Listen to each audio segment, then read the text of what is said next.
जय हिंद दोस्तों, स्वागत है आपका डेली डिफेंस न्यूज़ में। आज की टॉप हेडलाइंस हैं। Record breaking terrorist in Jammu and Kashmir, आतंकवाद की हुई हार। अगले महीने की शुरुआत में भारत को मिलेंगे 3 और राफेल फाइटर प्लेन। समुद्र में भी कांप उठेगा पाकिस्तान। भारत ने INS विशाखापत्तनम से किया ब्रह्मोस सुपरसोनिक क्रूज मिसाइल का सफल परीक्षण। भूटान की जमीन हड़पने में जुटा चीन। विवादित सीमा में 6 स्थानों पर बना रहा 2 मंजिला इमारतें। सैटेलाइट तस्वीरों से हुआ खुलासा। चीन म्यांमार सीमा पर नॉर्थ ईस्ट के विद्रोही संगठन फिर से सक्रिय।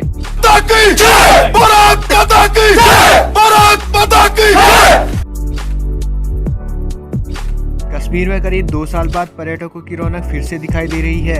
आर्टिकल 370 हटने के बाद जम्मू और कश्मीर में परिस्थितियां सामान्य हो रही हैं, जो भारत के लिए पॉजिटिव संकेत है और यह स्पष्ट रूप से दिखता है कि कश्मीर में आतंकवाद की हार हुई है। इंडियन एयरफोर्स को अगले महीने फरवरी की शुरुआत में फ्रांस से अंतिम 4 राफेल फाइटर जेट मिलने जा रहे हैं। बताया जा रहा है कि 3 और राफेल लड़ाकू विमानों की खेप 1 या 2 फरवरी को फ्रांस से भारत पहुंच सकती है। इन लड़ाकू विमानों में पूरी तरह से भारत की जरूरत को देखते हुए अहम उपकरण लगाए गए हैं। इससे इस लड़ाकू विमान में क्षेत्रीय स्तर पर दुश्मनों से लड़ने में मदद मिलेगी। वहीं फ्रांस आखिरी राफेल लड़ाकू विमान अप्रैल में भारत भेज सकता है।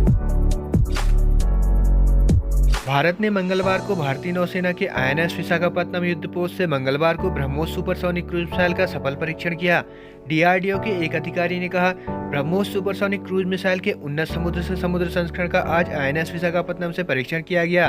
मिसाइल ने निर्धारित लक्ष्य जहाज पर सटीक निशाना लगाया। ब्रह्मोस भारतीय नौसेना के युद्धपोतों की मुख्य हथियार प्रणाली है और इसे इसके लगभग सभी सतह प्लेटफॉर्मों पर तैनात किया गया है।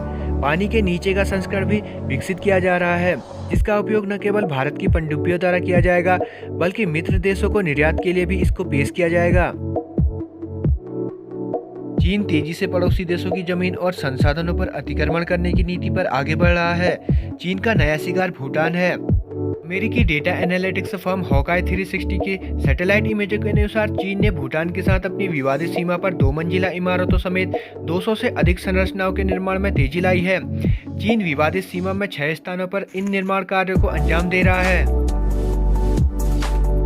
चीन म्यांमार सीमा पर भारत के खिलाफ साजिश एक बार फिर तेज होने के संकेत मिल रहे हैं। सुरक्षा विशेषज्ञों का मानना है कि पूर्वोत्तर के उग्रवादी म्यांमार के साथ लगते चीन के सीमावर्ती इलाकों में फिर से संगठित होने पर काम कर रहे हैं। ये खबर ऐसे समय में आई है जब मणिपुर में विधानसभा चुनाव होने हैं और मणिपुर में और नागालैंड में शांति वार्ता का मुद्दा जोरों पर है। इस बीच भारत के पूर्वोत्तर राज्यों में उग्रवादी मामलों का खतरा बढ़ गया है। ऐसा माना जा रहा है कि नागालैंड में शांति वार्ता रुकी हुई है। इस कारण कुछ नागा समूह धीरज खो रहे हैं और आगामी मणिपुर विधानसभा चुनाव को बाधित करने में लगे हुए हैं।